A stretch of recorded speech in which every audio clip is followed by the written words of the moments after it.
नमस्ते बच्चों, कैसे आप सब लोग? सब ठीक है ना? बच्चों, आज हम स्टार्ट कर रहे हैं लाइफ प्रोसेस के बोर्ड इंपॉर्टेंट क्वेश्चंस। जैसे आपको पता है कि हमने क्लास 10 की सीरीज स्टार्ट की है जहां पे हम लोग बोर्ड इंपॉर्टेंट क्वेश्चंस को करते जाएंगे। वो सारे questions basically most IMP questions होते हैं, ठीक है, जो आप देखेंगे तो बहुत सारे चैप्टर मैंने डाल के रखे हुए हैं। आपके भी एग्जाम्स भी जब आएंगे फर्स्ट टर्म के तो आप देख लीजिएगा, उनमें से काफी सारे क्वेश्चन आपको आपके पेपर में दिखेंगे, प्लस आपके बोर्ड में भी ये सारे क्वेश्चंस जो है वो आते हैं। अगर आपके स्कूल में वो क्वेश्चंस जो मैं आपको प्रोवाइड कर रही हूँ उसमें से काफी कुछ आ रहा है तो एक बार कमेंट्स में जरूर बताइएगा कि हाँ, हमारे स्कूल में भी ऐसे सारे क्वेश्चन पूछे गए हैं, सो दैट दूसरे बच्चों को कॉन्फिडेंस भी आएगा कि okay these are the important questions, but actually these are the important questions. तो चलो बिना कोई टाइम वेस्ट के शुरू करते हैं चैप्टर 6 लाइफ प्रोसेस के बोर्ड इंपॉर्टेंट क्वेश्चंस, जो बेसिकली बहुत ज्यादा आईएमपी हैं। Okay, very very IMP questions हैं। तो चलिए शुरू करते हैं पहला क्वेश्चन। पहला क्वेश्चन हमें क्या कह रहा है यहाँ पे, what is photosynthesis? Okay, and give an equation to show the photosynthesis. तो photosynthesis क्या होता है पता है अपने को, ठीक है। photosynthesis is nothing but the process of making food, okay, by the plants. तो plants या जो भी जैसे अलगे वगैरह होते हैं, ठीक है, वो जब खाना खुद बनाते हैं with the help of the sunlight, ठीक है। तो process of making food by the green plants in the presence of sunlight, chlorophyll, water and carbon dioxide, 4 चीजें चाहिए होती है, ठीक है। ये 4 मेन इंग्रेडिएंट्स हैं जहां से प्लांट्स जो है वो फोटोसिंथेसिस प्रोसेस जो है वो अकर करते हैं। देखो बेटा, फोटोसिंथेसिस जो है अगर आप इसको 2 भागों में काटो तो फोटो प्लस सिंथेसिस हो जाता है, ठीक है। फोटो मतलब क्या हो जाता है, सनलाइट, ओके, और सिंथेसिस मतलब क्या होता है, to make. So with the help of the sunlight, ठीक है, to make the food, to prepare the food, that is known as a photosynthesis. अब इसका इक्वेशन क्या है, तो इसका इक्वेशन आपको दिया हुआ है यहाँ पर 6CO2 plus 12H2O in the presence of sunlight and chlorophyll। आपको क्या मिल रहा है, कार्बोहाइड्रेट मिल रहा है। ओके, क्या मिल रहा है, कार्बोहाइड्रेट। क्या फॉर्मूला होता है, C6H12O6।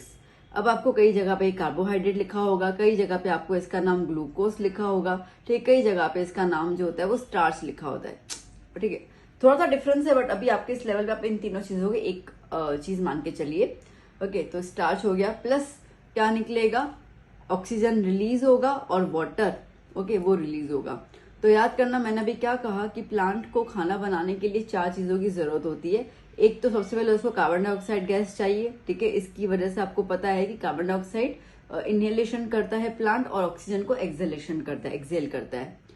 प्लस क्या चाहिए, पानी, जो रूट्स प्रोवाइड कर लेते हैं उसको थ्रू द सॉइल, ठीक है। अब उसके अलावा क्या चाहिए, तो आपको पता है खाना हमेशा दोपहर के टाइम पे, दोपहर मतलब सुबह से लेकर शाम तक, मतलब कि जब भी जितना सनलाइट अवेलेबल होता है उसमें ही बनता है, ठीक है। तो इसके लिए सनलाइट की जरूरत है। और क्या जरूरत है, और अपने को ग्रीन कलर पिगमेंट की जरूरत है, क्लोरोफिल।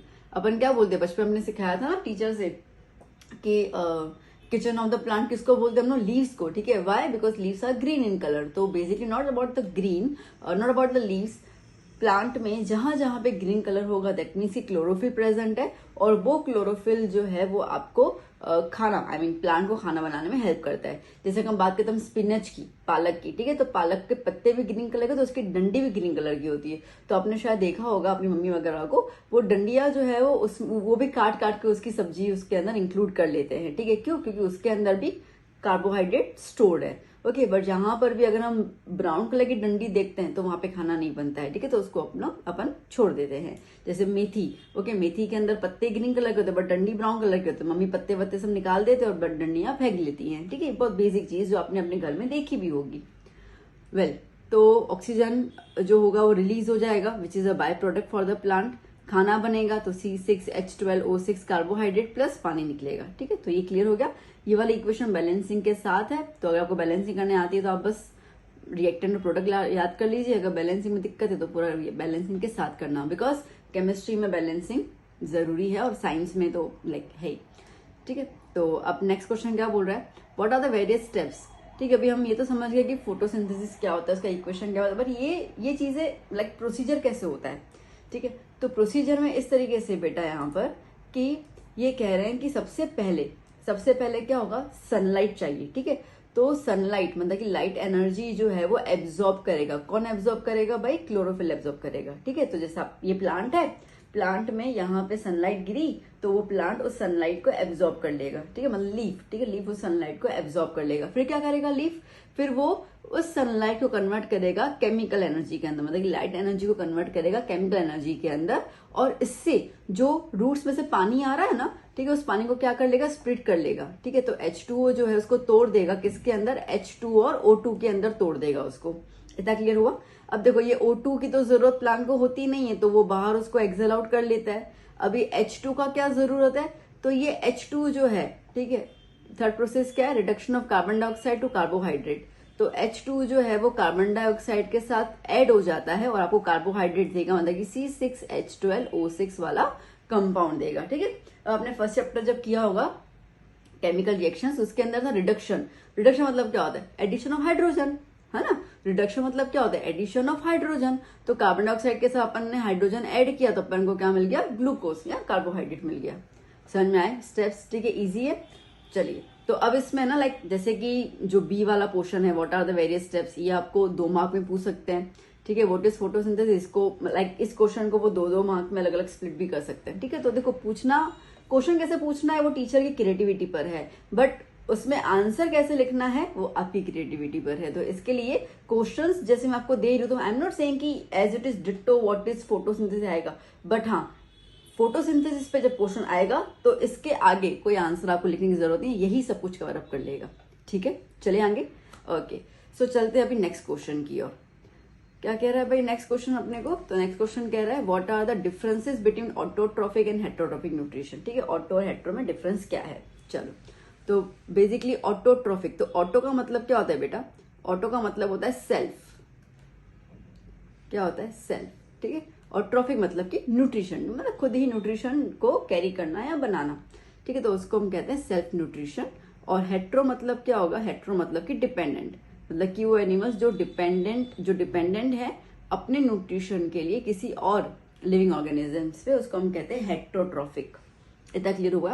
ओके, अब 3 मार्क में आपसे पूछ सकते हैं इसके अंदर, या 2 मार्क पूछ सकते हैं, तो आप उसके हिसाब से अपने डिफरेंसेस लिख देना। तो देखो अब जैसे आपने ऑलरेडी मेरे ख्याल से लर्न वन तो करके रखा होगा, ठीक है। तो आपको जो लर्न है आप उसको भी लिख सकते हैं, अगर आपको लर्न नहीं है तो you can take the help of this answer. तो मेन आपको क्वेश्चंस पे ध्यान देना है। So food is prepare from the inorganic materials, ठीक है। अब ऑटोट्रॉफिक में इनऑर्गेनिक मटेरियल कौन सा हो गया, कार्बन डाइऑक्साइड हो गया, ठीक है, वाटर हो गया, इनमें से खुद फूड बनाया जाता है। और हेटेरोट्रॉफिक में क्या होता है, food is obtain from the organism. अब वो ऑर्गेनिज्म क्या हो जाएगा, the organism could be plant और could be any other animal, ठीक है। जैसे जो कार्निवरस होते हैं वो तो एनिमल को खाते हैं, तो उनको उस एनिमल में से खाना मिलता है, ठीक है। जो हर्बीवरस होते हैं वो प्लांट्स को कंज्यूम करते हैं, तो उनको उनमें से खाना मिलता है, ठीक है। तो वो हो जाता है हमारा ऑर्गेनिक फूड। और जो ऑटोट्रॉफिक में होता है उसमें अपन क्या यूज करते हैं, इनऑर्गेनिक, ओके। दूसरा क्या है, अब इसके लिए क्लोरोफिल की बहुत जरूरत है, उसके बगैर तो होगा ही नहीं, तो क्लोरोफिल और सनलाइट नेसेसरी होते हैं, जबकि हेटेरोट्रॉपिक में ऐसा कुछ भी जरूरी नहीं है, ओके। कौन ये एग्जांपल्स, मतलब कौन शो करता है, प्लांट शो करते हैं, और कई बार अलगे भी, ठीक है। अलगे ना ग्रीन कलर का होता है, तो इसके लिए वो भी ऑटोट्रॉफिक न्यूट्रिशन में ही काम करता है। हेटेरोट्रॉफिक के अंदर एनिमल्स, बैक्टीरिया, फंगा, ये सारे के सारे हेटेरोट्रॉफिक। क्लियर हो गया इतना, ओके। चलिए चलते हैं आगे नेक्स्ट क्वेश्चन की ओर। ओके, क्या कह रहा है ये question, why do the plant, okay sorry, where do plants get each of the raw materials required for photosynthesis, ठीक है। तो प्लांट्स को फोटोसिंथेसिस के लिए जो रॉ मटेरियल्स चाहिए वो कहाँ से मिलते हैं। अब आप खुद सोचो ना बेटा, 4 चीजें चाहिए थी, carbon dioxide, water, sunlight, chlorophyll, ठीक है। वाटर कहाँ से मिलेगा, सॉइल में से। कौन सा कप करता है, उसको रूट्स करते हैं, ठीक है, ओके। कार्बन डाइऑक्साइड कहाँ से मिलेगा, एयर में से। सनलाइट कहाँ से मिलेगी, सन में से। क्लोरोफिल कहाँ से मिलेगा, तो वो तो उनके अंदर ऑलरेडी प्रेजेंट होता है, ठीक है। तो 4 चीजें आ गई, मगअप करने की जरूरत नहीं है, ये लॉजिकल है क्योंकि हम ये बचपन से करते आ रहे हैं, ठीक है। तो वाटर कहाँ से मिल रहा है, सॉइल में से, ओके। कार्बन डाइऑक्साइड कहाँ से मिल रहा है, ओके। कार्बन डाइऑक्साइड गैस जो है वो मिलेगा कहाँ से, एयर में से। और बेसिकली लीव्स में कैसे जाएगा वो, थ्रू द स्टोमेटा, ठीक है। स्टोमेटा की मदद से वो लीव्स में जाएगा, ठीक है। तो स्टोमेटा डे लाइट में पूरा दिन ओपन होता है, तो ये इस तरह का शेप होता है, तो अंदर बाहर गैस जो है वो एक्सचेंज होती रहती है। क्लोरोफिल ऑलरेडी प्रेजेंट है, सनलाइट फ्रॉम द सन, ठीक है, क्लियर, ओके। चलो चलते हैं नेक्स्ट क्वेश्चन की ओर। आई होप क्वेश्चन आपको समझ में आ रहे होंगे, है ना, इजी है, कोई इतना कुछ नहीं है। ना क्या कह रहा है fourth question, what are the different ways in which glucose is oxidised to provide energy in various organisms. कह रहा है कि ग्लूकोज ऑक्सीडाइज जब होगा तो किस किस तरीके से एनर्जी ऑर्गेनिजम्स को पहुंचाएगा। ऑक्सीडाइज का मतलब क्या है, ऑक्सीडाइज का मतलब एडिशन ऑफ ऑक्सीजन, ठीक है। तो जब ग्लूकोज C6H12O6, ठीक है, जब ग्लूकोज के अंदर ऑक्सीजन ऐड होगा तो वो किस तरीके से एनर्जी को डिराइव करेगा। देखो अभी जो मैं आपको चार्ट दिया हुआ है, सेम चार्ट आपके टेक्स्ट में भी है।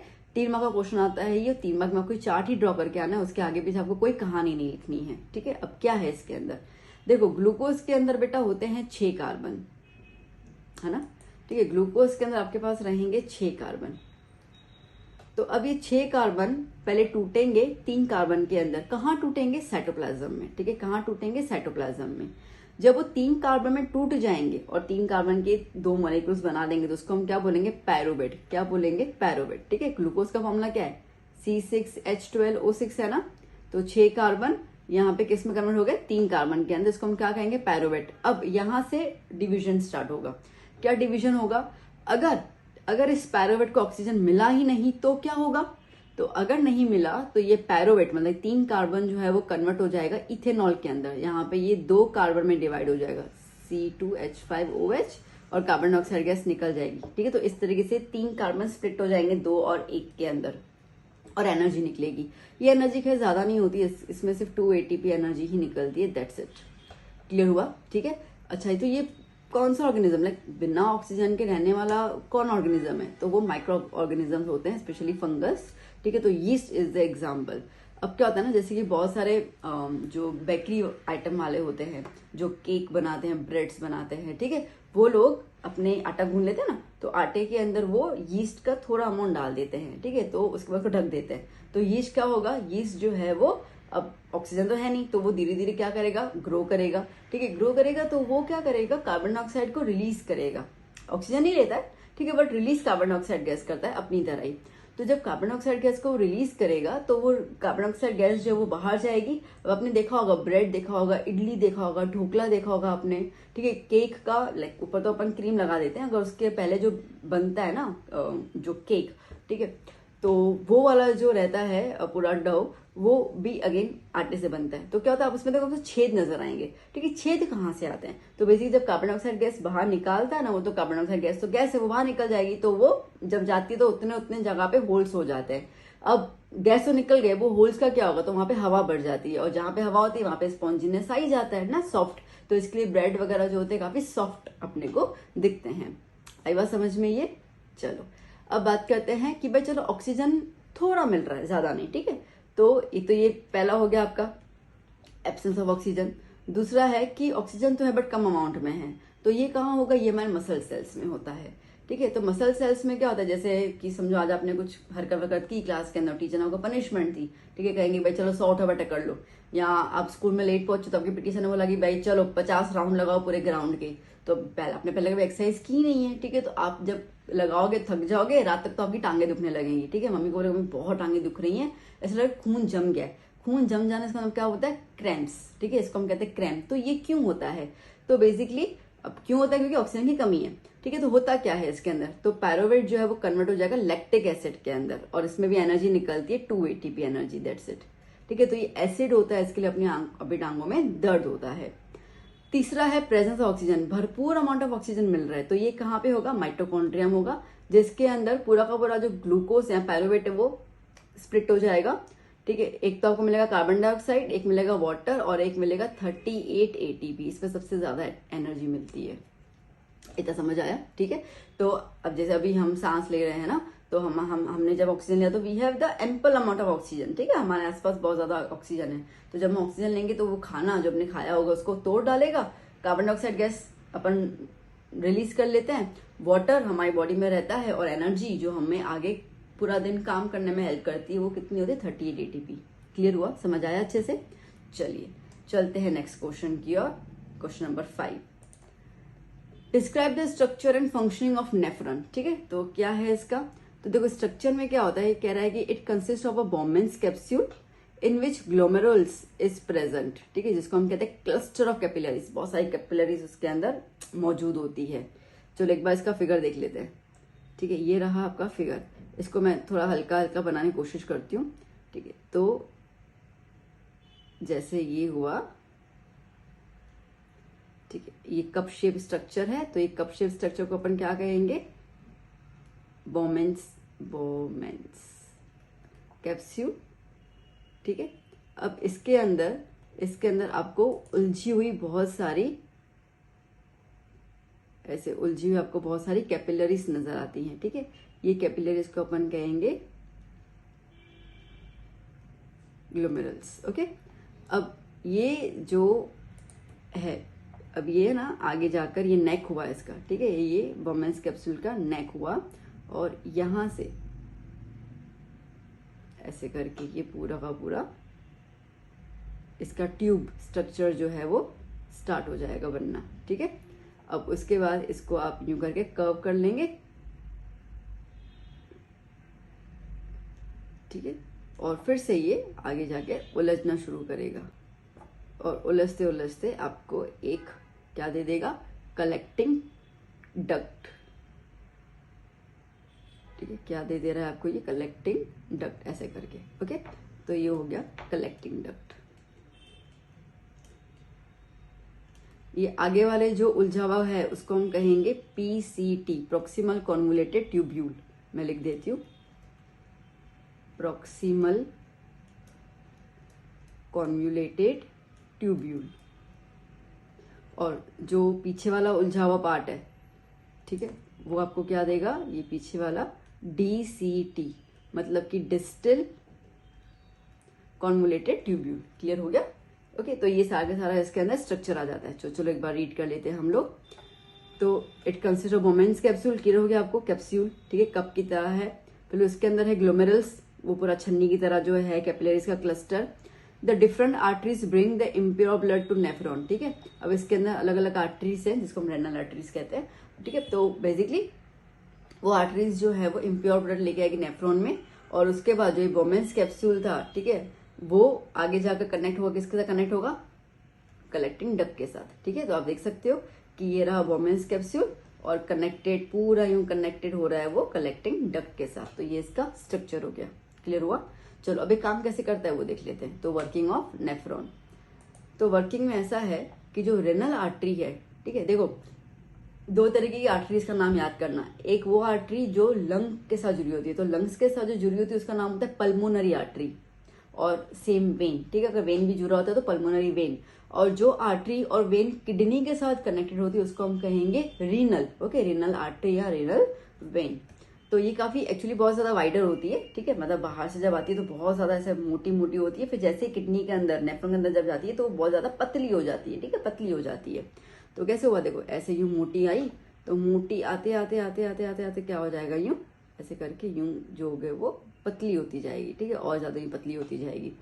तो it is wider and slowly it become narrow tube into the glomerulus. ठीक है, तो जैसे वो ग्लोमेरुल्स के अंदर आती है तो छोटी हो जाती है। अब देखो ये चौड़ाई में डिफरेंस हुआ। ठीक है, इसका चौड़ाई देख लो और ये देख लो width.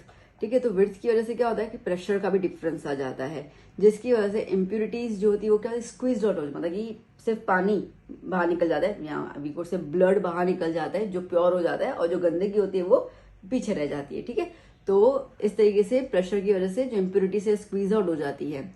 So it is collected in the बोमेंस capsule, और उसके बाद ये सारे के सारे जो इम्प्यूरिटीज हैं, ये सारे जो इम्प्यूरिटीज हैं वो आगे नेक में, ठीक है, इस तरीके से वो आगे चलती जाती है। ठीक है, और जो प्योर था, जो प्योर मटेरियल था वो ब्लड को वापस दे दिया। अब क्या होगा, देखो इस प्रोसेस को अपन क्या बोलते हैं, फिल्ट्रेशन। अब जैसे अपन ने चाय बनाई, ठीक है, तो चाय छानी, तो ऊपर चाय पत्ती रह गई, नीचे चाय आ गई, तो अपन ने चाय को क्या किया, फिल्ट्रेशन कर लिया, फिल्टर किया। अब जो चाय आप पियोगे ना उसको आप क्या बोलोगे, फिल्ट्रेट बोलोगे, मतलब कि वो चीज जो ऑलरेडी फिल्टर होके आई है। तो देखो क्या बोल रहे हैं यहाँ पे, अब आता है reabsorption. So the above filtrate, ठीक है, वो कहाँ से पास होगा, ट्यूब में से पास होगा। ओके, ये जो मैंने एक एरो बनाया ना, ठीक है, ये ट्यूब में से पास होंगे। अब इस ट्यूब के अंदर क्या क्या चीजें होंगी, एक तो वाटर होगा, ठीक है, ग्लूकोज होगा, अमीनो एसिड्स होंगे, और बहुत सारी जो अच्छी चीजें होंगी वो। ठीक है, और जो जो चीजें अच्छी है ना, अब यहाँ पे आप देख सकते हो, ये आप देख सकते हो कि ये सारी की सारी ब्लड कैपिलरीज जुड़ी हुई है यहाँ पे। ठीक है, ऐसे करते करते ये ब्लड कैपिलरीज जुड़ी होती है, ऐसे करते। ठीक ठीक है। तो ब्लड कैपिलरीज क्या करेंगी, जो भी चीज है उसको फिर से रीएब्जॉर्ब कर लेंगे, मतलब कि कुछ भी चीज वेस्ट नहीं जानी चाहिए, ठीक है। तो जो अच्छी चीजें हैं, जो अपनी बॉडी को जरूरत है, उसको वो रीएब्जॉर्ब कर लेंगी। ओके, अब क्या होगा, अब रीएब्जॉर्ब हो गया, अब जो भी वेस्ट मटेरियल आया वो आगे जाके क्या बनाएगा, यूरिन बनाएगा। तो the water and the impurities which is not reabsorb, ठीक है, जो रीएब्जॉर्ब नहीं हुई वो कलेक्टिंग डक्ट, ये रहा कलेक्टिंग डक्ट, ठीक है, उसमें जाके स्टोर्ड हो जाएंगी। फिर ये फिल्ट्रेट, ओके, जिनके अंदर बहुत सारे जो नाइट्रोजनस वेस्ट मटेरियल होगा, यूरिया होगा, ओके, तो वो यूरिया आगे जाके यूरिन में कन्वर्ट हो जाएगा और फिर वहां से वो बाहर निकल जाएगा, मतलब हम उसको अपनी बॉडी से बाहर निकाल देते हैं, ठीक है। क्लियर हुआ ये इतना? तो ये पूरा प्रोसेस होता है नेफ्रॉन का। चलिए आगे देखते हैं नेक्स्ट क्वेश्चन। मैं उम्मीद कर रही हूँ आपको क्वेश्चन समझ में आते जा रहे होंगे। Okay, now what are the various types of heterotrophic nutrition, give the examples. अब कौन कौन से टाइप्स है, 3 टाइप्स होते हैं इसके अंदर, ठीक है। एक रहेगा सेप्रोफाइटिक न्यूट्रिशन, वो न्यूट्रिशन जहां पर ऑर्गेनिज्म जो है वो डेड एनिमल्स और प्लांट्स को खाएगा, ठीक है। तो यीस्ट, फंगस, मशरूम, ये सब आ गए। पैरासिटिक, इसका मतलब कि वो ऑर्गेनिज्म जो जिंदा बॉडी पे रह के खाना खाता है, समझ रहे? देखो हेटेरोट्रॉफिक का तो मतलब होता है कि डिपेंडेंट, ठीक है। तो जो मरे हुए पे डिपेंड करता है खाने के लिए उसको हम कहेंगे सेप्रोफाइटिक, और जो जिंदा बॉडी पे रह के खाना खाएगा उसको अपन कहेंगे पैरासिटिक, ठीक है। और जिस बॉडी पे खाना खाता है वो बॉडी कैसे हो गई, मेहमान नवाजी कर रही है, आजा भाई, ठीक है, खा ले। तो जैसे कि हमारे बालों में ना, छोटे बच्चों के बालों में ऐसे झूमे वगैरह घूमती है, ठीक है, तो जिंदा है ना, वो छोटा बच्चा जिंदा है, बट उसके बाल में पूरा वो घूमना, आपने अगर आपके पास कोई पेट है तो आपको पता होगा उनके टिक्स लग जाते हैं ना उसके अंदर भी। तो ये सारे एग्जाम्पल होते हैं, ठीक है। चलिए फिर आता है होलोजोइक न्यूट्रिशन। होलोजोइक इसका मतलब कि खाने को निगलना, ठीक है, खाने को निगल जाना, उसको हम कहेंगे होलोजोइक। यहाँ पे इसको ऐसे भी समझ सकते हो कि जहां पे कॉम्प्लेक्स फूड को तोड़ तोड़ के सिंपल फूड में कन्वर्ट करते हैं। So the complex food converted into the simple food, okay, and बहुत ज्यादा एनर्जी रिलीज होती है और इसको अपन कहते हैं होलोजोइक न्यूट्रिशन, ओके। इसमें आप एग्जाम्पल लिख सकते हैं, अमीबा, ह्यूमन बींग्स, ठीक है, बेसिकली सारे के सारे, अगर हम कहें मल्टी सेलुलर ऑर्गेनिजम्स इसके अंदर तो आ ही जाते हैं, ठीक है। एनिमल्स आ गए, डॉग, एलिफेंट, ठीक है, एक्सेट्रा। चलिए आगे नेक्स्ट क्वेश्चन, क्या कह रहा है ये question, differentiate between arteries and veins, ठीक है। आर्टरीज और वेन्स पे डिफरेंशिएट बताओ। 2 मार्क का ही क्वेश्चन आता है, ज्यादा नहीं आता, 4 पॉइंट लिख के आ जाना। आर्टरीज कैसी होती है, मोटी होती है, थिक वॉल्ड होती है, ठीक है। क्यों, क्योंकि आर्टरीज वो होती है जो पूरे बॉडी में ब्लड को सर्कुलेट करती है, ठीक है, पहुंचाती है। तो इसके लिए बहुत ज्यादा प्रेशर से हार्ट पंप करता है ना, तो पंप करता है ब्लड को बहुत ज्यादा पुश करता है, तो प्रेशर इतना ज्यादा होता है कि जिसकी वजह से आर्टरीज की जो वॉल्स होती है वो थिक हो जाता है कि वो प्रेशर को हैंडल कर पाए। थिन होगी तो फट जाएंगी, ठीक है। और वेन्स की क्या होती है, थिन होती है। आर्टरीज ब्लड कैरी करेगा हार्ट से टू द बॉडी पार्ट्स, और वेन्स ब्लड कैरी करेगा बॉडी पार्ट से to the heart. Arteries carry करती है ऑक्सीजनेटेड ब्लड और ये कैरी करेगा डीऑक्सीजनेटेड ब्लड।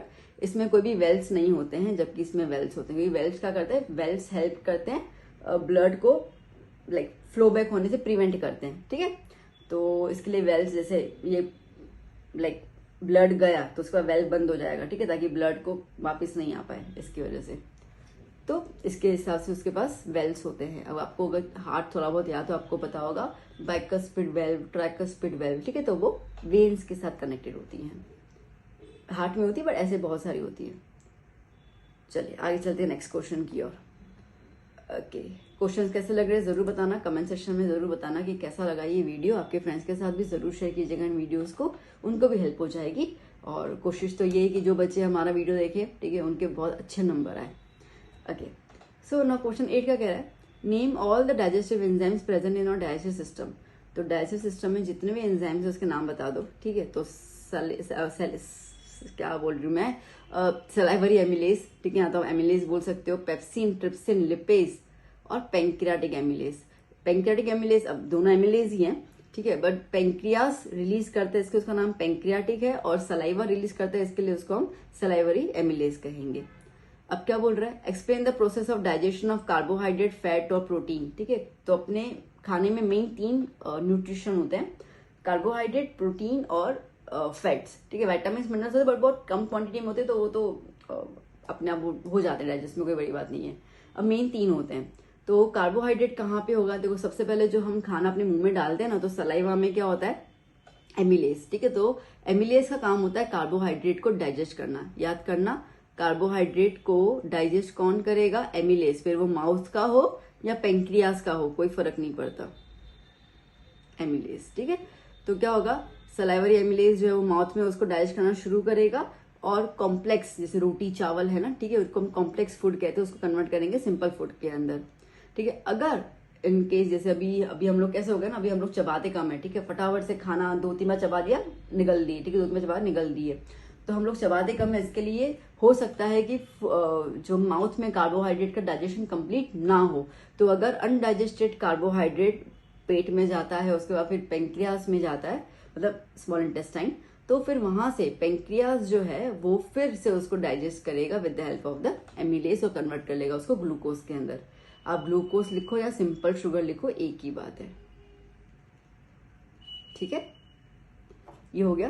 फैट्स कहाँ पे डाइजेस्ट होता है? तो फैट जो होते हैं वो भी स्मॉल इंटेस्टाइन में डाइजेस्ट होते हैं with the help of the liver. ठीक है, लीवर जो है वो बाइल जूस को रिलीज करेगा, जिसमें जो फैट के बिग ग्लोब्यूल्स होते हैं, ठीक है, बड़े बड़े से ऐसे आप बबल्स बोल सकते हो, उसको वो छोटे छोटे छोटे बबल्स के अंदर डिवाइड करेगा। ओके, तो इसको कौन करता है? लिपेज करता है। लिपेज कहाँ से आता है? पेंक्रियास में से आता है। ठीक है, तो लिपेज इज, देखो जनरली है ना, जो भी हमारे एंजाइम्स होते हैं ना बेटा, जो भी हमारे एंजाइम्स हैं उनके पीछे हमेशा AAC लगता है, एमिलेज, लिपेज। ठीक है, 99% इतना ही होता है। तो आप अगर किसी के पीछे AAC देख रहे हो, समझ जाना कि वो एंजाइम का नाम है। ठीक है, प्रोटीन कहाँ पे होगा? तो प्रोटीन सबसे पहले स्टमक में डाइजेशन का काम होता है with the help of the pepsin. उसके बाद पेंक्रियास से ट्रिप्सिन आता है और वो डाइजेस्ट करता है। ठीक है, तो दो आ गए, पेप्सिन और ट्रिप्सिन। ठीक है, क्लियर हुआ क्वेश्चन? चलिए, why do people complain of acidity problem on consuming too much of fats and protein? ठीक है, तो जो बहुत ज्यादा ऑयल वाली चीजें खाते हैं, या जो बहुत ज्यादा प्रोटीन खाते हैं, प्रोटीन में या तो नॉनवेज वाले हो जाते हैं, या तो दाल वाल बहुत ज्यादा पीते हैं, तो उनको एसिडिटी की प्रॉब्लम ज्यादा होती है। क्यों होती है? ठीक है, देखो प्रोटीन और फैट्स, इनके अंदर फैटी एसिड्स और अमीनो एसिड्स होते हैं। फैट से कन्वर्ट होगा फैटी एसिड, और प्रोटीन से कन्वर्ट होगा अमीनो एसिड्स। ठीक है, अब इतना ज्यादा अमाउंट ऑफ एसिड जब पेट में आएगा तो जलन तो होगी, तो उसके लिए उसको एसिडिक प्रॉब्लम होती है। ठीक है, चलिए नेक्स्ट क्वेश्चन क्या कह रहा है? What are the differences between aerobic and anaerobic respiration? क्या डिफरेंस है भाई इसके अंदर? तो सिंपल सी बात है, एरोबिक रेस्पिरेशन जो है वो ऑक्सीजन की प्रेजेंस में होता है। आपने देखा होगा बहुत सारे जिम वगैरह में ना ऐसे बोलते हैं, हम एरोबिक डांस करने जा रहे हैं, आज एरोबिक सेशन है। ठीक है, एरोबिक सेशन मतलब क्या होता है? आपको इतना कुदाते हैं, नचाते हैं, जिसकी वजह से आपकी हार्ट बीट्स इंक्रीज हो जाते हैं और आप बहुत ज्यादा अमाउंट ऑफ ऑक्सीजन को इनटेक करते हो। ऑक्सीजन को इनटेक किया मतलब ये हो गया एरोबिक रेस्पिरेशन। ठीक है, सिंपल सी बात है। और एनारोबिक में क्या हो जाएगा? एब्सेंस। ओके, एरोबिक के एंड प्रोडक्ट्स क्या बनते हैं? CO2 और वाटर। अभी आपने इतना ज्यादा ऑक्सीजन इनहेल किया तो आप कार्बन डाइऑक्साइड भी तो एक्सेल करोगे और पसीना छूटेगा, मतलब वाटर। ठीक है, और एनारोबिक के अंदर इथेनॉल होगा और कार्बन डाइऑक्साइड गैस होगा। इसमें एनर्जी बहुत रिलीज होती है, इसमें कम होती है। 38 ATP और 2 ATP बताया ना, बस वही तो है, और तो क्या है। ये साइटोप्लाज्म और माइटोकॉन्ड्रिया में अवेलेबल होता है, और ये सिर्फ और सिर्फ साइटोप्लाज्म में ही जाता है। ठीक है, इसमें ग्लूकोज का कंप्लीट ऑक्सीडेशन होता है, तभी तो कार्बन डाइऑक्साइड गैस निकलता है ना, बाकी तो कोई और कंपाउंड निकल ही नहीं रहा इसके अंदर, बाकी तो पूरी पूरी एनर्जी निकल रही है। और इसके अंदर इतना ज्यादा ऑक्सीडेशन नहीं होता है, इनकम्प्लीट होता है, इसके लिए इसके अंदर इथेनॉल निकलता है, मतलब ये कार्बन बेस्ड कंपाउंड निकल रहा है इसके अंदर। ठीक है, क्लियर हुआ? अभी आप इसको नॉर्मल क्या बोलते हैं, टेबल फॉर्म में भी लिख सकते हो। क्या क्वेश्चन पूछ रहा है? Name some organisms that use anaerobic mode of respiration. Organism का नाम लिख दो। ठीक है, यीस्ट हो गया, बैक्टीरिया हो गया, ये सब आ गया। चलिए next question, draw the schematic sectional view of human heart and also describe the flow of blood. ठीक है, तो पहले तो आप स्ट्रक्चर बता दो ह्यूमन हार्ट का, और उसके बाद फ्लो ऑफ ब्लड। तो ये ह्यूमन हार्ट का स्ट्रक्चर बुक में भी है, मैंने भी ये वाला आपको दिया हुआ है। अब क्या है, देखो सर्कुलेटरी सिस्टम, मतलब जो ब्लड को सर्कुलेट करता है, तो उसमें कौन कौन से ऑर्गन्स काम करते हैं? हार्ट काम करेगा, ब्लड काम करेगा, और ब्लड वेसल्स। ब्लड वेसल्स मतलब कि आर्टरीज, वेन्स, कैपिलरीज। ठीक है, ब्लड वेसल्स मतलब कि आर्टरीज, वेन्स और कैपिलरीज। ठीक है, ये काम करेंगे। दूसरा क्या होता है, अब ह्यूमन बींग्स के अंदर ब्लड जो है वो आर्टरी से फ्लो होगा, वेन से, और हार्ट जो है वो एज अ पंपिंग ऑर्गन, ठीक है, ब्लड को पंप करने में एक्ट करेगा। Human have a type of circulation which is called double circulation. अभी ये ना, ये अकेला ये 2 मार्क में क्वेश्चन पूछ सकते हैं। ये आपकी बुक में भी है, what is double circulation and why is it necessary, okay, for human beings to have the double circulation. तो डबल सर्कुलेशन क्या होता है ह्यूमंस में, क्यों होता है? तो क्या होता है ना कि हार्ट जो है वो ब्लड को 2 बार रिसीव करता है, ठीक है। एक तो लाइक इम्प्योर ब्लड आता है, फिर वो प्योर होके फिर से आता है, ठीक है। तो 2 बार ब्लड आता है इसकी वजह से। तो it is a full round circulation because energy demand, ठीक है। क्यों होता है? क्योंकि हमें बहुत ज्यादा एनर्जी चाहिए, क्योंकि हम बहुत ज्यादा काम करते हैं, हमारे ऑर्गन्स भी बहुत ज्यादा पूरा दिन वर्कआउट करते हैं। तो इसकी वजह से क्या है ना कि जो ह्यूमन बींग्स को एनर्जी बहुत ज्यादा चाहिए, इसके लिए इम्प्योर ब्लड और प्योर ब्लड को हमें डिफरेंट करना जरूरी है। दैट्स वाई हार्ट में 2 बार ब्लड आता है, एक इम्प्योर ब्लड के थ्रू आता है, फिर प्योर ब्लड के थ्रू आता है। आगे देखेंगे फ्लो ऑफ ब्लड, आपको क्लियर हो जाएगा, ठीक है। तो ये 2 मार्क में अकेला क्वेश्चन पूछ सकते हैं, याद करना, ओके। अब कह रहे हैं कि डिस्क्राइब करो प्रोसेस ऑफ ब्लड सर्कुलेशन। देखो अब मैंने आपको ये पूरा का पूरा दिया हुआ है, ठीक है। अब मैं आपको ये वाला रीड नहीं कर रही हूँ, मैं आपको इसका फ्लो चार्ट समझाते समझाते आपको ये चीज एक्सप्लेन कर दे रही हूँ, तो आपको समझ में आ जाएगा, ठीक है। देखो सबसे पहले ना आप ये वाली चीज देख लो, फिगर के अंदर ये क्या दिया हुआ है, सुपीरियर वीना कावा, और ये क्या दिया हुआ है, इंफीरियर वीना कावा। ये 2 वर्ड्स है, ठीक है। सुपीरियर वीना कावा मतलब कि जो ब्रेन, मतलब ये अपना अपना हार्ट है, ठीक है। तो हार्ट ऊपर के हिस्से से जो ब्लड लेके आएगा वो सुपीरियर वीना कावा लेके आएगा, और हार्ट के नीचे वाले जो ऑर्गन्स है वहां से जो ब्लड लेके आएगा वो कौन लेके आएगा, इंफीरियर वीना कावा, ठीक है। इतना क्लियर हुआ। और ये दोनों वीना कावा, वीना कावा मतलब कि वेन्स, ठीक है। वेन्स कौन सा ब्लड लेके आते हैं, इम्प्योर ब्लड लेके आते हैं, सीधी सी बात है, ठीक है। तो अब यहाँ पे क्या होगा, यहाँ पे आप बोलोगे कि सुपीरियर, देखो मैं आपको फ्लो चार्ट बता देती हूँ, ठीक है। आपके लिए बहुत इजी हो जाएगा इस पूरे फ्लो चार्ट को लर्न करना, और वहां से आप खुद के अपने आंसर्स को आप अच्छे से फ्रेम कर सकते हो, मगअप करने की जरूरत नहीं है। तो सुपीरियर प्लस इंफीरियर वीना कावा, ठीक है, कैरीज कौन सा ब्लड ले रहे हैं वो, इम्प्योर ब्लड, जिसको आप डीऑक्सीजनेटेड ब्लड भी बोलोगे, ठीक है। डीऑक्सीजनेटेड ब्लड वो लेंगे, और ये कहाँ पे लेके आएंगे, ये लेके आएंगे राइट आर्ट्रियम में। देखो फिगर भी ऊपर ऊपर आप देख सकते हो, ये देखो दिख रहा है एरो, और ये एरो दिख रहा है, ठीक है। कहाँ पे लेके आ रहे हैं, राइट आर्ट्रियम में लेके आ रहे हैं, ठीक है। राइट आर्ट्रियम से ये ब्लड कहाँ जाएगा, ये नीचे की तरफ पंप करेगा, तो ये जाएगा राइट वेंट्रिकल में, ठीक है। अब आप देखो जब ये राइट वेंट्रिकल में जा रहा है तो आपको यहाँ पे वेल्व नजर आ रहा है, मैंने बताया वेन्स में, तो इसको अपन क्या बोलेंगे, ट्राइकस्पिड वेल्व, ठीक है, through tricuspid valve.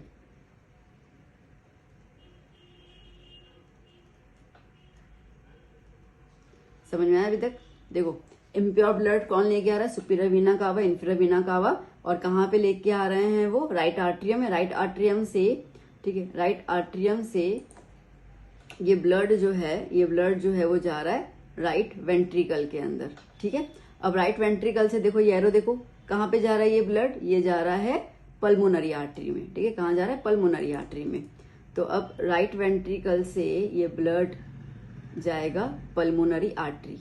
Pulmonary word क्यों है, मैंने आपको पहले ही बताया। पल्मोनरी जब भी कोई आर्टरी या वेन हार्ट के साथ, सॉरी लंग्स के साथ कनेक्ट होगी तो उसको हम पल्मोनरी कहेंगे। तो ये कहाँ जाएगा, पल्मोनरी आर्टरी, ठीक है। देखो pulmonary artery is the only artery जो इम्प्योर ब्लड कैरी कर रही है, ठीक है। अब ये कहाँ पे लेके जाएगी ब्लड को, ये ब्लड को लेके जाएगी लंग्स के पास। अब लंग्स इस ब्लड को क्या करेगा, प्योरीफाई करेगा, ओके। ये ब्लड को कन्वर्ट करेगा, convert deoxygenated blood into oxygenated, ठीक है। अब जब ये ब्लड प्योरीफाई हो गया तो अब क्या होगा, अब ये ब्लड को, ये ब्लड जो है वो कैरी करेगा, कौन कैरी करेगा ये blood, pulmonary vein, pulmonary vein. ये पल्मोनरी वेन ये ब्लड किसको देगी, ये ब्लड देगी लेफ्ट आर्ट्रियम को, ठीक है। कौन सा ब्लड है बच्चा जी, ऑक्सीजनेटेड ब्लड है, हाँ याद करना, ठीक है। तो देखो अब देखा हमने अपने अभी क्या बोला कि ब्लड सर्कुलेशन 2 बार क्यों होता है, तो देखो आपके सामने ही है। एक तो अपन ने ये बोला कि यहाँ पे, ठीक है, राइट आर्ट्रियम में आ रहा है इम्प्योर ब्लड, ये हार्ट ही है ना, और फिर ठीक है, और फिर लेफ्ट आर्टरियम में आ रहा है प्योर ब्लड। ठीक है, तो देखो 2 बार ब्लड आया हार्ट में, इसके लिए इसको हम कहते हैं डबल सर्कुलेशन। ओके, तो अब क्या होगा, अब लेफ्ट आर्टरियम से ये जाएगा लेफ्ट वेंट्रिकल में। कहाँ जाएगा, लेफ्ट वेंट्रिकल में। और यहाँ पे एक वेल्व होगा, इसको हम क्या कहेंगे, बाइकस्पिड वेल्व। और ये फिर जाएगा एओर्टा में। Aorta is the largest arteries, और उसके बाद अलग अलग आर्टरीज के थ्रू ये पूरे बॉडी पार्ट्स में सर्कुलेट हो जाएगा। ठीक है, चार्ट क्लियर हुआ। बस ये फ्लो चार्ट याद कर लोगे ना तो पूरा आंसर खुद ही बना सकते हो, आपको रटने की जरूरत नहीं है जरा सी भी। डन, ओके ओके, चलो शुरू करते हैं आगे।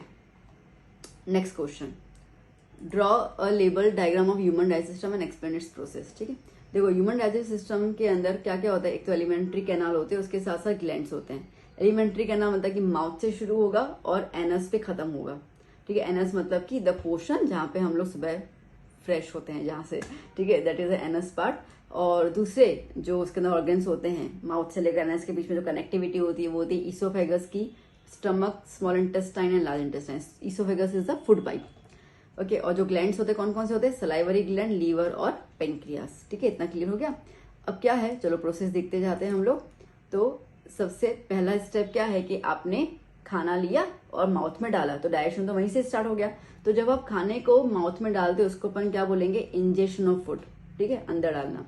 फिर टीथ जो हैं वो माउथ में प्रेजेंट होते हैं। ठीक है, वो फूड को ग्राइंड करेंगे, कट करेंगे, और जो सलाइवा है उसमें, उसके अंदर सलाइवरी ग्लैंड सलाइवा प्रोड्यूस करेंगे, और उसके अंदर होता है एमिलेस। ठीक है, एमिलेस क्या करेगा, कार्बोहाइड्रेट को कन्वर्ट कर लेगा इनटू द मेल्टोस। मेल्टोस लिख दो, यहाँ सिंपल शुगर लिख दो, कोई दिक्कत नहीं, यहाँ ग्लूकोज भी लिख दो। ठीक है, ये सब चीजें ना अलग अलग सी हैं, आप इस लेवल पे सबका मतलब सेम ही होता है। टंग जो होगा वो हर एक चीज को अच्छे से मिक्स करेगा, फूड को सॉफ्ट करेगा। ठीक है, जो आप खाना खाते हो ना, जो जो आप हरकतें आपके मुंह में होती है, बस उसको लिखते जाओ, कहाँ इतना रटाफिकेशन करने की जरूरत है। फिर क्या है, फिर है कि वो जो फूड सॉफ्ट हो गया तो अपन क्या करेंगे, उसको निकल जाएंगे, स्वेलो कर लेंगे। ठीक है, कहाँ पे जाएगा, स्टमक में जाएगा with the help of the oesophagus. Oesophagus मतलब कि फूड पाइप। ठीक है, फूड पाइप का काम ही सिर्फ ये है कि वो एक ब्रिज बना रहा है माउथ से स्टमक के बीच में कनेक्टिविटी, ताकि खाने को वहां पहुंचाया जाए। अब स्टमक के अंदर जो फूड है वो कितने घंटे रहता है भैया, 3 घंटे रहता है, याद करना। ठीक है, इसलिए हर 3 घंटे अपने को भूख लग जाती है, तो 3 घंटे तक रहता है। अब स्टमक में क्या होगा, तो स्टमक में ना गैस्ट्रिक जूस निकलता है। ठीक है, अब गैस्ट्रिक जूस में सबसे पहले है HCl। ठीक है, HCl क्या करेगा, हेल्प करेगा फूड को डाइजेशन में। अब देखो gastric juice secreted by the glands which is present in stomach also contain enzyme pepsinogen. ठीक है, तो एक तो HCl, दूसरा क्या है, पेप्सिनोजन। पेप्सिनोजन क्या करेगा, कन्वर्ट करेगा pepsin. Okay, converted to the pepsin in the acidic form, ताकि प्रोटीन को डाइजेस्ट कर पाए। और पेप्सिन क्या करेगा, प्रोटीन को डाइजेस्ट करेगा। इतना क्लियर हुआ। ठीक है, और अच्छा इसमें एक और चीज मिसिंग है, चलो मैं ऐड कर लेती हूँ। देखो एक तो HCl, ठीक है, HCl which helps the digestion of the food by, मैं यहाँ पे एक पॉइंट ऐड कर लेती हूँ। ठीक है, थोड़ा जरूरी है, मिस हो गया। Okay, by making food acidic in medium. ठीक है, खाने को क्या कर लेगा, एसिडिक कर लेगा। दूसरा तो अपना आ गया पेप्सिनोजन। ठीक है, जो कन्वर्ट करेगा, पेप्सिन को एक्टिव कर लेगा ताकि प्रोटीन का डाइजेशन हो जाए। तीसरा क्या है, तीसरा मेंशन नहीं है, मैं यहाँ लिख देती हूँ। तीसरा म्यूकस। ठीक है, म्यूकस जो है वो क्या करेगा, प्रोटेक्ट करेगा वॉल्स ऑफ स्टमक को। ये पॉइंट ऐड कर लेना बेटा, वॉल्स ऑफ स्टमक को फ्रॉम, किससे प्रोटेक्ट करेगा, फ्रॉम HCl। ठीक है, ताकि उसको वो डैमेज ना कर ले। अब यहाँ पे 3 घंटे रहा ना खाना, बट अभी भी कंप्लीट डाइजेशन नहीं हुआ है यहाँ पे, तो अभी खाना कहाँ जाएगा, अभी खाना जाएगा स्मॉल इंटेस्टाइन में। ठीक है, जैसे वो स्मॉल इंटेस्टाइन में जाएगा तो अब स्मॉल इंटेस्टाइन ये रहा। ठीक है, एक तरफ लीवर हुआ, एक तरफ पेंक्रियास हो गया। तो स्मॉल इंटेस्टाइन में लीवर अपने जूसेस को सिक्रीट करेगा और पेंक्रियास अपने जूसेस को रिलीज करेगा। ठीक है, तो जो लीवर सिक्रीट करेगा वो क्या है, बाइल। अब बाइल क्या करेगा, देखो खाना जब स्मॉल इंटेस्टाइन में गया ना तो कैसा कैसा था, एसिडिक मीडियम, क्योंकि HCl ने उसको एसिडिक में कन्वर्ट कर लिया ना। ठीक है। अब ये एसिडिक मीडियम में फिर खाना और डाइजेस्ट तो नहीं हो पाएगा, तो जो बाइल जूस निकल रहा है ना लीवर में से, वो बाइल जूस जो है वो खाने को कन्वर्ट कर लेगा अल्कलाइन मीडियम के अंदर, ठीक है। तो which is alkaline nature and contain salt, तो यहाँ पे अल्कलिन में कन्वर्ट करेगा, तब जाके फैट का डाइजेशन होगा। समझ में आया? तब जाके फैट का डाइजेशन होगा। और लगातार बगल बगल में पेंक्रियास भी है, तो पेंक्रियास भी जूस निकालेगा जिसके अंदर एमिलेज, ट्रिप्सिन और लिपेज, ये 3 एंजाइम्स होंगे। अब एमिलेज क्या किसको डाइजेस्ट करेगा? फटा बता दो, स्टार्च को डाइजेस्ट करेगा, ठीक है। ट्रिप्सिन किसको करेगा? प्रोटीन को करेगा, सिंपल, ठीक है। और लिपेज किसको करेगा? लिपिड्स मतलब फैट को करेगा, ठीक है। तो ये 3 चीजें डाइजेस्ट होना शुरू हो जाएंगी स्मॉल इंटेस्टाइन में। तो कंप्लीट डाइजेशन एक्चुअली देखा जा रहा है तो स्मॉल इंटेस्टाइन में हो रहा है, ठीक है, ओके। उसके बाद स्मॉल इंटेस्टाइन खुद अपने जूसेस भी निकालेगा जिसको हम कहेंगे इंटेस्टेनियल जूस, और वो भी डाइजेशन को कंप्लीट करने में हेल्प करेंगे। अब इसमें एंजाइम का ज्यादा को नाम वाम नहीं दिया तो अपन भी फोकस नहीं कर रहे हैं। अब ये जो डाइजेस्टेड फूड है, ठीक है, वो एब्जॉर्ब होगा, और एब्जॉर्ब के कहाँ पे जाएगा? ब्लड स्ट्रीम में जाएगा फ्रॉम द इंटेस्टाइन। कौन करेगा ये? With the help of the finger like structures called the villi, ठीक है। तो विली उस खाने को एब्जॉर्ब करेगा, और बाकी का जो अनडाइजेस्टेड फूड रह गया वो कहाँ चला जाएगा? लार्ज इंटेस्टाइन में, और वहां से, ठीक है, एनएस के थ्रू वो निकल जाएगा। क्लियर? आया समझ में अच्छे से? देखो ये पूरा आपके पास स्ट्रक्चर है। चलो तो एक बार पूरा देख लेते हैं। माउथ, ठीक है। अब माउथ में क्या हो रहा है बेटा? माउथ में कार्बोहाइड्रेट, मेन पॉइंट लिख देती हूँ, ठीक है। कार्बोहाइड्रेट डाइजेस्ट हो रहा है बाय सलाइवरी एमिलेज, ठीक है, एमिलेज की मदद से। तो अगर आपसे क्वेश्चन पूछा जाए 1 मार्क के अंदर कि कार्बोहाइड्रेट का डाइजेशन कहाँ से स्टार्ट होगा, तो माउथ से स्टार्ट होगा, ठीक है। उसके बाद ये फूड पाइप की मदद से खाना कहाँ गया? स्टमक में, ठीक है बच्चा। अब स्टमक में 3 जूसेस होंगे, एक रहेगा HCl, ठीक है, एक रहेगा पेप्सिन, और एक होगा म्यूकस, ठीक है, ओके। अब HCl क्या करेगा भाई? तो HCl जो है वो फूड को एसिडिक मीडियम में कन्वर्ट कर लेगा। क्यों? ताकि पेप्सिन जो है वो डाइजेस्ट कर पाए प्रोटीन को। अब आपसे क्वेश्चन आता है कि प्रोटीन, ओके, प्रोटीन का डाइजेशन किस ऑर्गन में स्टार्ट होगा? तो याद करना स्टमक में स्टार्ट होगा, ओके। और म्यूकस का काम है प्रोटेक्शन का। शॉर्ट में लिख देती हूँ, ठीक है, बाकी तो आपके पास पूरा थियरी है ही, ओके। अब ये खाना जो है वो स्टमक से किस में जाएगा? स्मॉल इंटेस्टाइन में जाएगा, ठीक है। अब ये स्मॉल इंटेस्टाइन में जब खाना जाएगा तो यहां पे उसके पास आएगा लीवर जो अपने जूस निकालेगा, और दूसरा आएगा पेंक्रियास जो अपने जूस इसमें स्मॉल इंटेस्टाइन में दे देगा। अब ये जो लीवर है वो क्या देगा? तो लीवर आपको फूड में, ठीक है, क्या देगा? लीवर प्रोड्यूस करेगा बाइल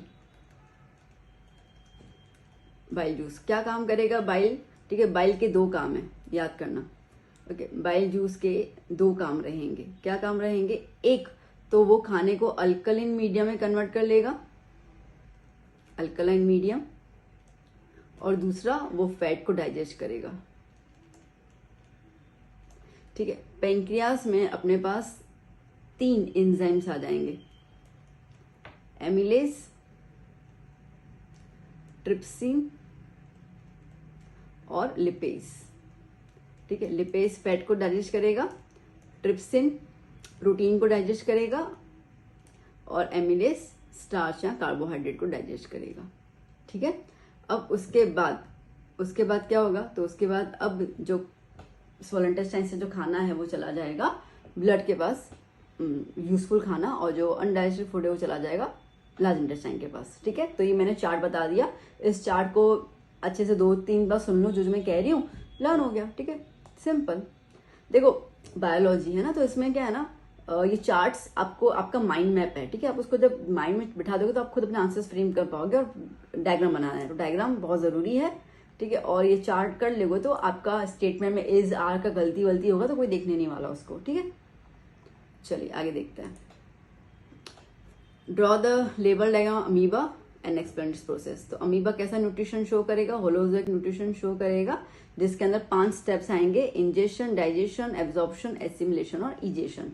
इंजेशन, अब सिंपल सीधी सी बात है, इंजेशन मतलब कि अमीबा जो है वो फिंगर लाइक प्रोजेक्शन निकालेगा, इसको हम कहेंगे सीडोपोडिया।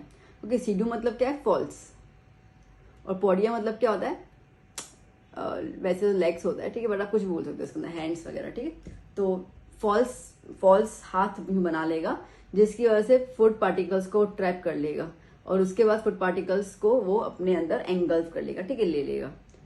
फिर क्या होगा, देखो अभी आप फिगर देख सकते हो यहाँ पर। तो अमीबा ने देखा खाना, तो पहले क्या किया, खाने को अंदर यूं ट्रैप कर लिया विद द हेल्प ऑफ, क्योंकि अमीबा का ना स्ट्रक्चर तो होता ही नहीं है, ठीक है, इरेगुलर शेप होता है, तो इसके लिए वो वैसा शेप बना देता है। ओके, उसके बाद क्या होगा, खाना डाइजेस्ट होगा, तो फूड वैक्यूल में खाना चला जाएगा, जहाँ पे एंजाइम्स जो है उसको वो डाइजेस्ट कर लेंगे। फिर जब खाना डाइजेस्ट हो गया तो अभी एब्जॉर्ब भी तो करना है, ठीक है, तो खाना जो होगा वो इसमें जो भी न्यूट्रिएंट्स वगैरह है वो साइटोप्लाज्म में चले जाएगा, ठीक है, और ये न्यूट्रिएंट्स साइटोप्लाज्म में जाकर फिर अमीबा को ग्रोथ, रिपेयर वगैरह में काम करेगा। ओके, फिर होता है ये यूटिलाइजेशन, ऐसे में मतलब यूटिलाइज, तो उन्होंने यूटिलाइज किया for the growth, for the repairing of the cell membrane and many more things. और बाकी जो अनडाइजेस्टेड फूड होगा, ठीक है, वो क्या करेगा, अपने मेम्ब्रेन को रप्चर मतलब फाड़ देगा, और फाड़ने के बाद जो भी वेस्ट मटेरियल है उसको वो इजेक्ट आउट कर लेगा, ठीक है। तो 5 प्रोसेसेस क्लियर हो गए। चलिए देखते हैं next question. What is the role of HCl in our stomach? Okay, अब हालांकि मैंने पहले बता ही दिया था स्टमक के फॉर्म में, तो फिर भी चलो, it makes the acidic medium in the stomach, okay, which helps in the digestion of the food. Okay, दूसरा है which helps in the digestion of the food by, ठीक है, and kills bacteria enter the stomach, ठीक है, जब खाने के साथ कोई बैक्टीरिया आएगा तो उसको वो मार देगा। दूसरा क्या है, what is the function of enzymes? अब एंजाइम का काम क्या होता है, सीधी बात है, जो कॉम्प्लेक्स फूड हम खा रहे हैं ना उसको वो सिंपल फॉर्म में कन्वर्ट करेगा, ताकि हमारा ब्लड उसको इजीली एब्जॉर्ब कर पाए, और उसको फिर आगे सेल्स वगैरह जो भी हमारे टिश्यूज है, सेल्स हैं, उसको उसका अच्छे से यूटिलाइज कर पाए for the growth, development, repairing. Okay, बहुत सारी चीजें होती हैं। चलो next question, what is the process of respiration in the following parts of the plant? देखो अभी ये इतना इंपॉर्टेंट क्वेश्चन है नहीं, ठीक है, बट अगर जैसे किसी टीचर को ना ऐसे बनाना पेपर, तो आज मैं ट्विस्ट बनाऊंगी, ठीक है, तो बच्चे उम्मीदमेंट करके जाएंगे फ्री वाला, तो ठीक है ना, प्लांट का कौन पूछता है, बट कई बार ऐसे स्कूल में पूछा जाता है, तो इसलिए मैं आपको बता देती हूँ ये चीज। अब सबसे पहले रूट्स, ठीक है, तो रूट्स कैसे हेल्प करेगा रेस्पिरेशन में? अब देखो, रूट्स जो है वो रेस्पायर करेगा using the oxygen from the air, ठीक है। एयर कहाँ प्रेजेंट होगी? सॉइल के पार्टिकल्स के बीच में, क्योंकि रूट्स तो मिट्टी के अंदर ही होता है ना, ठीक है, ये सारे के सारे रूट्स, ठीक है, तो वो मिट्टी के अंदर ही होंगे। तो ये मिट्टी के अंदर जो मिट्टी में जो ऑक्सीजन कैप्चर्ड होता है वो उसको ले लेते हैं, ठीक है, और वो ऑक्सीजन को कैप्चर करते by the help of diffusion, ये जो ऑक्सीजन है, ठीक है, वो इन रूट्स के अंदर, रूट हेयर्स के अंदर चला जाएगा। रूट हेयर से वो आगे पूरा ऑक्सीजन जो है वो पास आउट होगा, ठीक है, लीव्स तक आएगा, ये वो होगा, एंड फिर साथ साथ में कार्बन डाइऑक्साइड गैस बनता जाएगा, और कार्बन डाइऑक्साइड गैस जो है वो डिफ्यूज होगा इन द सराउंडिंग मीडियम, मतलब कि बाहर निकल जाएगा।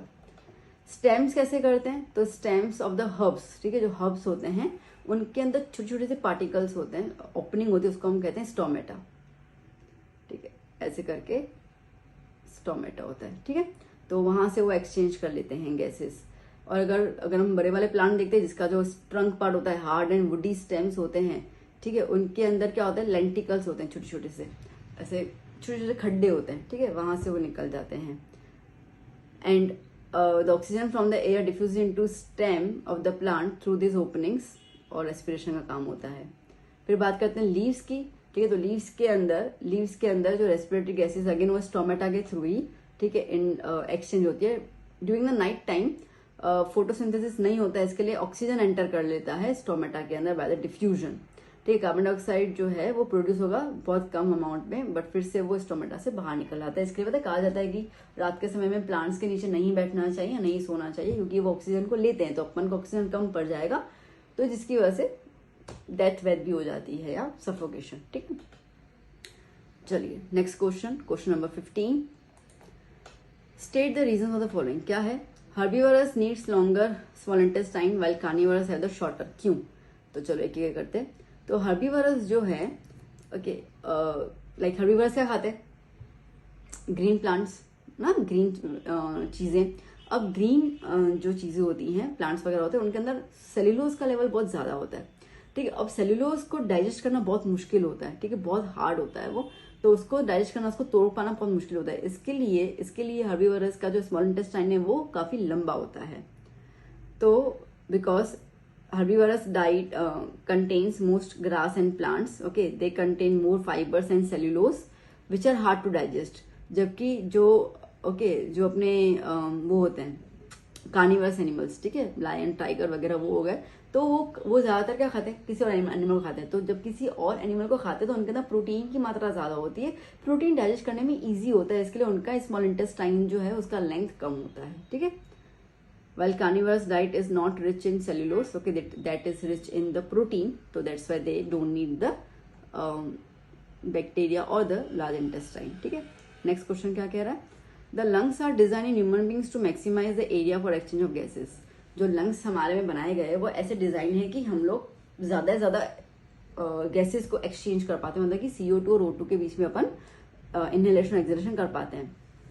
तो क्या होता है, तो देखो बेसिकली ह्यूमन लंग्स जो हैं, ठीक है, वो इस तरीके से डिजाइन किए गए हैं कि उनके अंदर जो प्राइमरी ब्रोंकस होता है, अब देखो I try to explain it, ठीक है। अब जैसे कि ये लंग्स है, ठीक है, ऐसे करके, अब ये ट्रैकिया आता है, ये इसको हम प्राइमरी ब्रोंकस कहते हैं, ठीक है, और वो सेकेंडरी ब्रोंकस में डिवाइड हो जाएगा, ये हुआ सेकेंडरी ब्रोंकस, ठीक है। इसके अंदर आपको और ऐसे ब्रांच की तरह दिखेंगे। रूट्स कैसा होता है, रूट सिस्टम वैसा ही होता है ये, जिसको हम कहेंगे टर्शरी ब्रोंकस, ठीक है, जो आगे छोटे छोटे से और उसमें डिवाइड हो जाता है ब्रांचेस के अंदर, और जैसे कि ये आया, ठीक है। तो इन सब के अंदर ये छोटे छोटे ब्रांचेस में क्या हो जाएगा, ठीक है, जैसे ये हो गया, डिवाइड हो गया, समझो।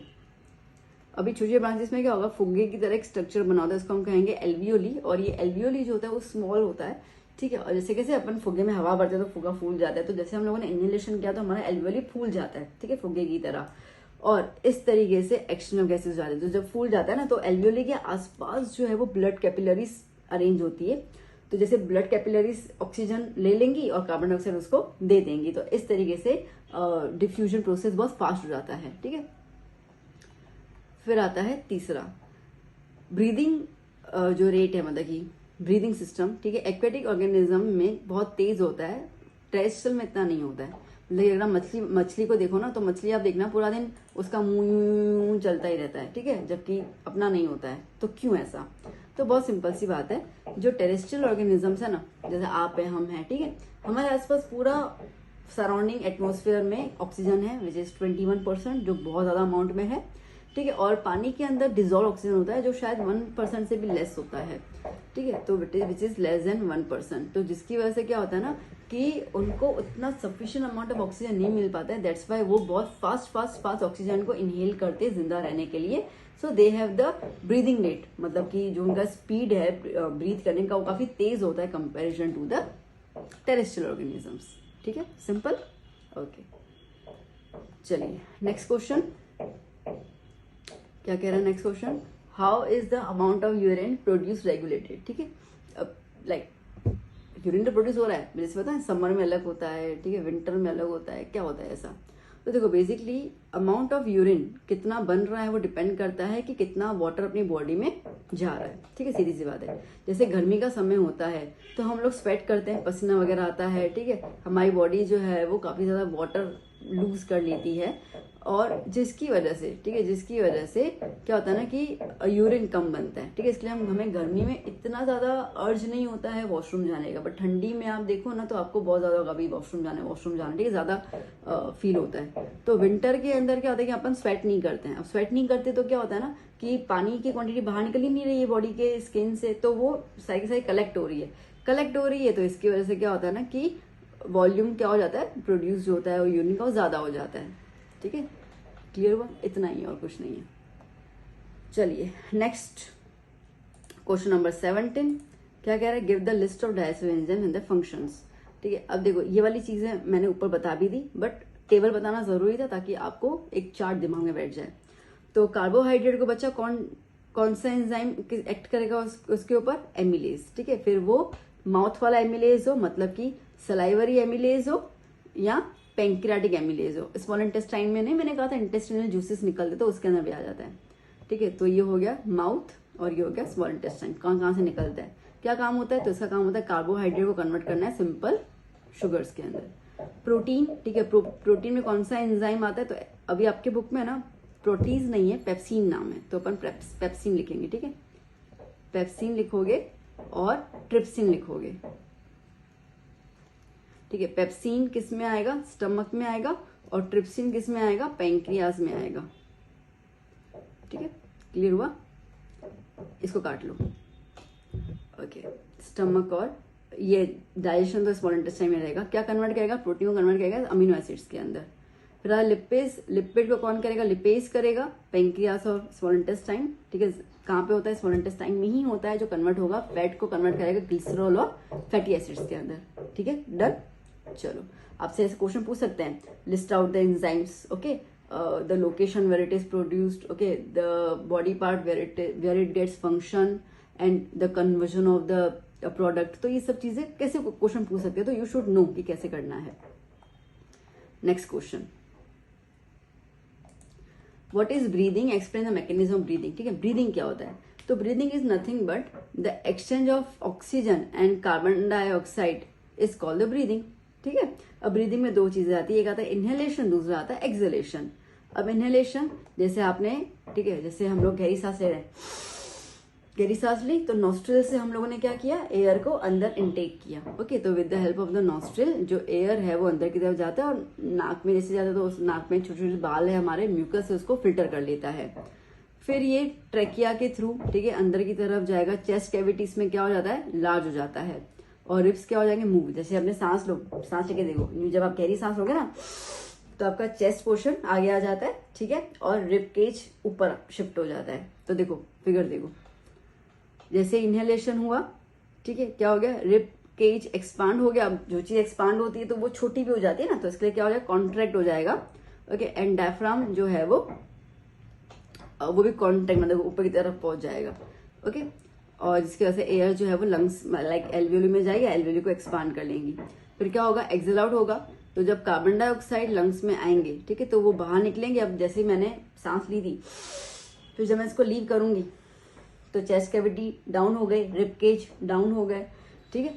तो क्या हो जाएंगे, ओके, एक्सेलेशन, एक्सेल्ड, ओके। तो रिब केज जो है वो, ओके, ये फिगर में प्रॉब्लम आई है, ठीक है, एक्सपांड नहीं होगा, एक्सपांड तो ऊपर की तरफ आ गया, ठीक है। अब यहाँ पे रिब केज जो होगा वो क्या हो जाएगा, रिलैक्स हो जाएगा, एज रिब मसल्स रिलैक्स, ठीक है। और लंग्स, डायफ्राम क्या है, डायफ्राम जो है वो ऊपर की तरफ शिफ्ट हो जाएगा। डन, ठीक है। चलिए नेक्स्ट 19 क्वेश्चन, क्या कह रहे हैं क्वेश्चन नंबर 19 आपको, explain the structure of kidney, ठीक है। किडनी का आपको स्ट्रक्चर बताना है। तो ह्यूमन बींग्स, अब हमारे में किडनी दो होती हैं, ठीक है, फाउंड इन द एब्डोमेन, मतलब कमर के हिस्से में होती हैं, दोनों एक एक तरफ होती हैं।